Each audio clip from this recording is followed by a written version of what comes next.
absolutely stunning live performance of this song that the vocals are there's such a wide range, it almost seems like it'd be impossible to perform in a live setting. But the talent here from EJ, Audrey, and Ray is just absolutely out of this world. Really enjoyed it, really enjoyed breaking it down.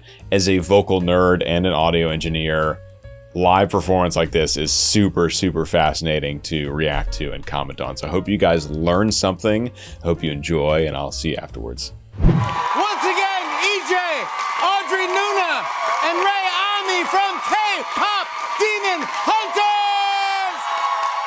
Let's go.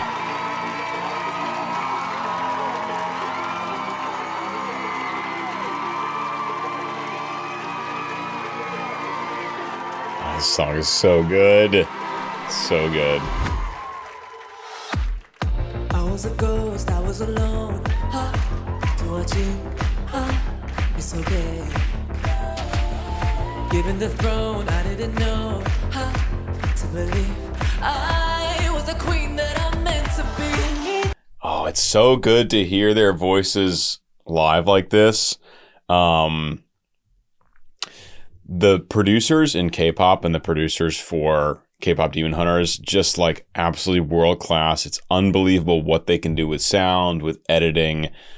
Truly, mixing is maybe the hardest thing to do in the commercial music industry, and no one does it better than the folks involved with this movie. However, with that comes a little bit of like almost the sounds being too perfect, like the voices being too perfect. I've heard people accuse the singers of just being AI because the voices literally sound too perfect. And I get it. I get where they're coming from. However, this is great because we get to hear how good they are at singing, but it totally feels more human and natural in this context as opposed to like the final studio product you hear in the movie. So I'm very excited already to hear this. I was a ghost, I was alone. It's okay. Good. That's all the way down to a D3. Obviously, I'm singing an octave lower. Do a D2. But she's singing down to a D3, which is actually crazy low for a female vocalist to have, especially in a live performance. Again, the studio setting, you can do a bunch of takes. You could do it after a night out. Doesn't really matter. But to have a really solid live low D is actually quite rare. Quite rare for a female vocalist. So this is awesome to hear her just maintaining that warmth and resonance all the way down there. I was a ghost, I was alone. It's okay. Given the throne, I didn't know how to believe I was the queen that I'm meant to be. Live two lives, try to play both sides, but I couldn't find my own place. Yes. Cause I got too wild, but now that's how I'm getting paid. Damn, see, they're phenomenal singers, absolutely phenomenal singers. But it's actually really nice and refreshing to hear the imperfections. Like they're not perfectly in tune on all of the short notes. On all the long sustained notes, it's pretty much perfect. But the short notes, those are the hardest to be in tune in any kind of musical context. And typically it doesn't really matter because they're short. If you're like flat on a long sustained note, then it's really obvious. If you're a little bit flat on a short passing note, almost imperceptible. I'm just loving the human aspect because we get to hear these wonderful singers just without the totally finished final production product that you hear in the movie. So people who think they're AI, watch this shit. They're phenomenal singers. To believe I was the queen that I'm meant to be. Live two lives, try to play both sides, but I couldn't find my own place. Got a problem, child, cause I got too wild. Now this third singer here, listen to how pure that voice is. So our second singer, a little bit breathier. There's a little more air coming through the sound. And then our third singer is like really clean vocal fold closure. There's a lot more presence in the sound. I mean, there's a lot more bite and really high harmonic content in the actual vocal, in the actual frequency spectrum, to get really nerdy with you. So the difference in vocal timbres, despite being in the same vocal range, is really significant. Breathier, right? More air. Yes.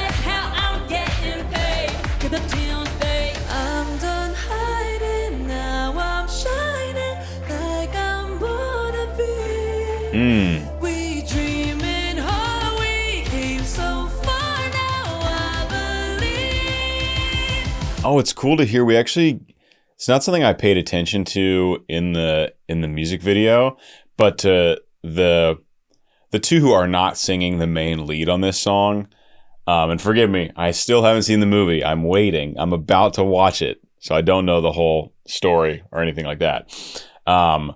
It's cool to see them jump in with their harmonies on this pre-chorus that I didn't realize before. And then, was it EJ?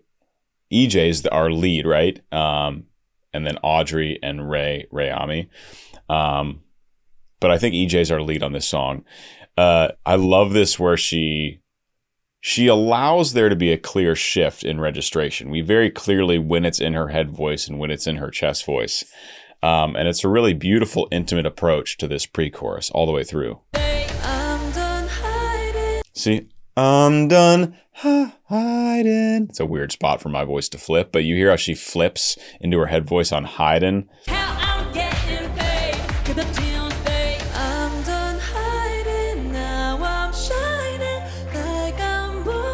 Yeah, back and forth. Now she keeps it.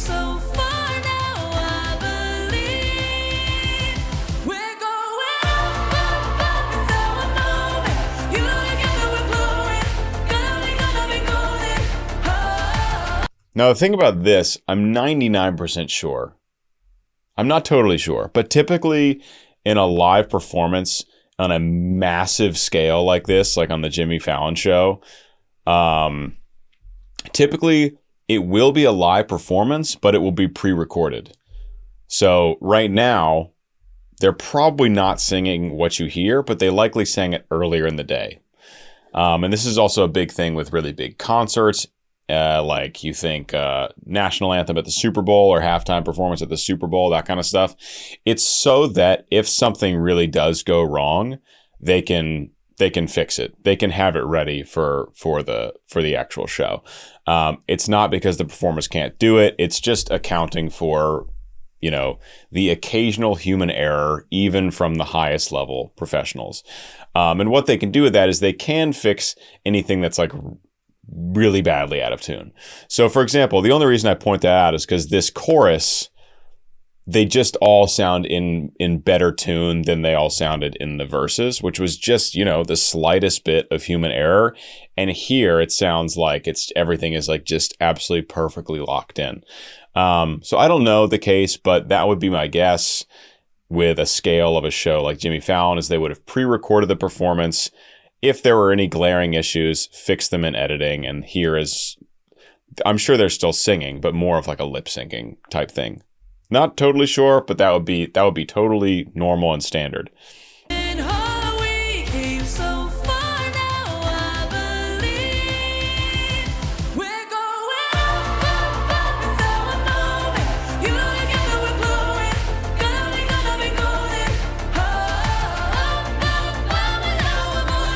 Yeah, it's like perfect.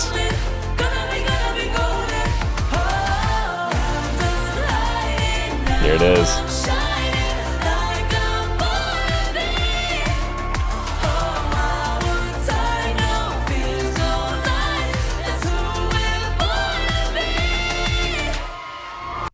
I mean, just insane that she can sing that at all. And it is just perfect. It's just perfect in this performance. So again, my guess is that they recorded it earlier, and if there were any little, it's like so perfect in the chorus that you're like, it's just like really, it's really tough to get there as a human being, even the best, even the absolute best in the world. Anyway, EJ sounds absolutely phenomenal. the high A, the soprano high A, and like the mixed belt or whatever she's doing up there. It's not pure head voice. It's probably not pure chest voice. It's like too high for that to be physiologically possible.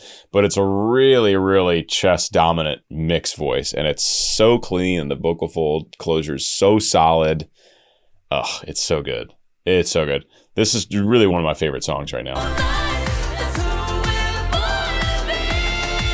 Yes, girl. Ooh. Even shorter version? Like me.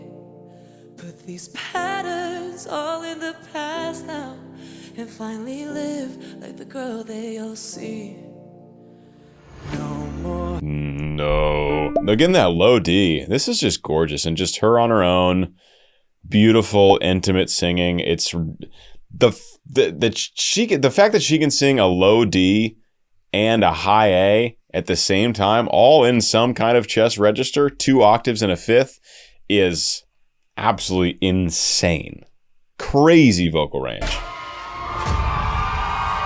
is so long to break these walls down, to wake up and feel like me. Put these patterns all in the past now and find. Listen on the word now. She just said there's like a tiny little riff. It's so fast that it's easy to miss, but if you're paying attention to it, that is like a dead giveaway of someone with crazy vocal agility. Like just so much control over pitch and movement in her voice. Put these patterns all in the past now and so fast. Live like the girl they all see. No more hiding. That's crazy low. Wow, that's a low C. No more hiding. I'll be shy. It sounds real. It sounds real. Probably pre-recorded. But I mean, a proper low C, that is shocking. I know very few female vocalists that can phonate that low at all, and to have that as a usable note in live performance is absolutely bonkers. All in the past now and finally Blown away like the girl they all see. as a low voice specialist. No more hiding. I'll be shining like I'm born to be. 'Cause we are hunters, voices strong, and I know I believe we're going up. I mean, she's right on with this sound, though. Maybe this is totally live. Even the breath right before she goes into this final chorus is like absolutely perfectly matched up with the audio. Wait, before that.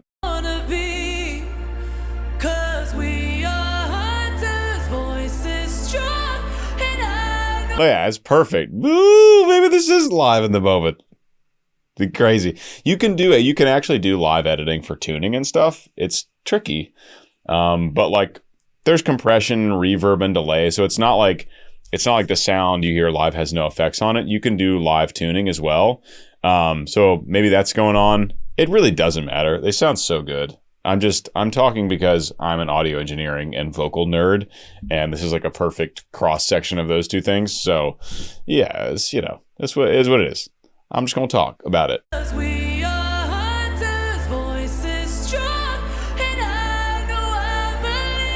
That's perfect.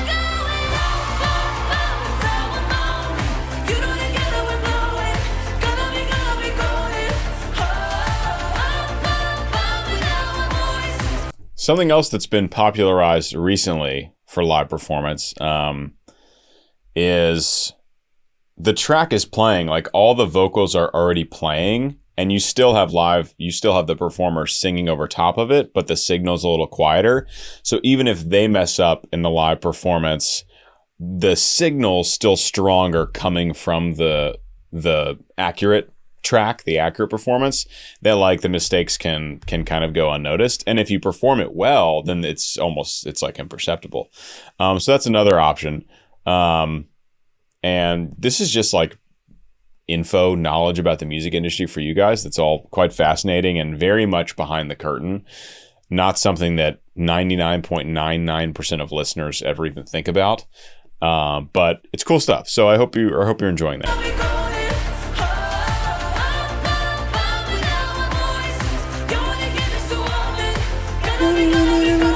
I feel like the harmonies are more present here than the studio version, but maybe that's just because I was distracted by the visuals and I can actually watch Audrey and Ray here.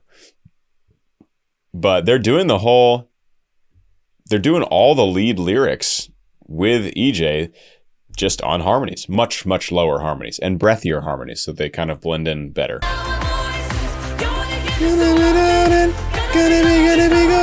Right?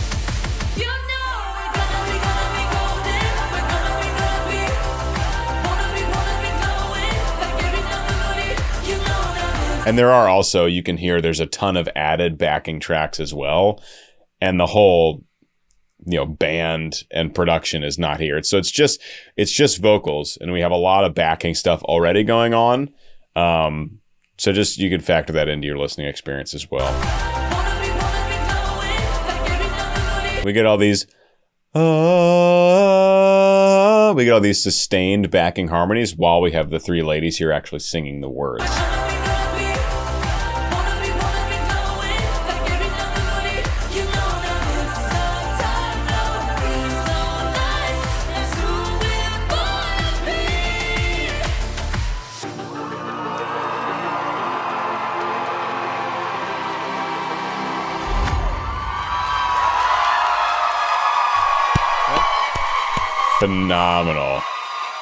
Phenomenal performance.